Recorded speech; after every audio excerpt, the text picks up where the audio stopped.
Within a sales order, by the way, there is a list of items. And that list of items can include things like your own internal SKU number, SKU, for those keeping score at home, means stock keeping unit. That's what your own warehouse might refer to an item. And then there's the ASIN. That's the Amazon selling index number or something like that. That's what we've all come to know in the Amazon world is the standard item number is the ASIN. But that's not necessarily true at Walmart or other places. And of course, there's other types of things like FN SKUs and UPC codes and so on and so forth.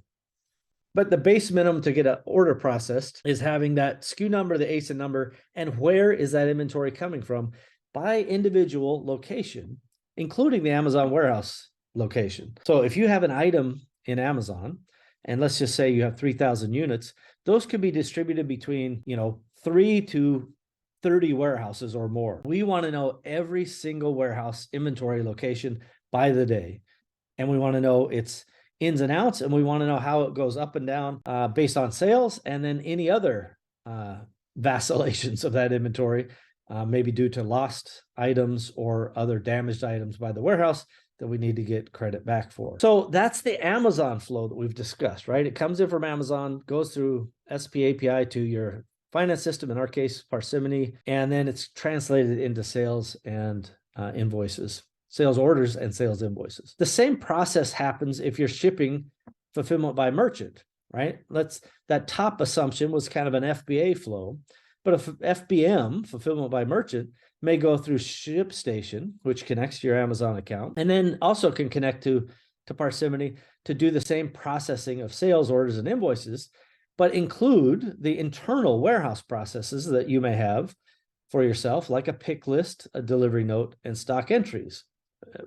Think of that entry as some sort of entry on the stock ledger. So it could be a negative entry to remove something in the case of a sales order, and there are other types of stock entries that can be made, like a return or what have you. So ShipStation comes in and does the same types of processes.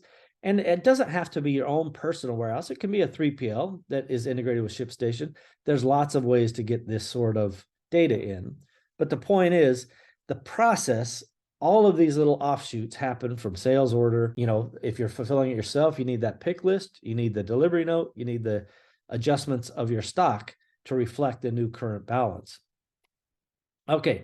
By the way, for those who have their own warehouses and those who have kind of a larger, sophisticated organization, we've actually created, Android apps that will run on the, like an Android barcode scanner, where you can receive stuff, you can ship stuff, you can do all kinds of things on the app itself, so that the folks in the warehouse are directly integrated with your system.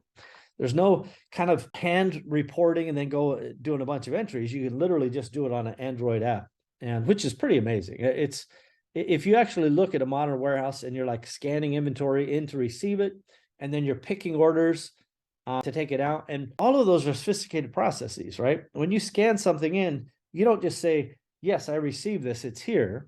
You actually say, yes, it's here, and here's the bin location. And then later when you got a pick list, it goes, hey, this order's coming up, here's the bin location.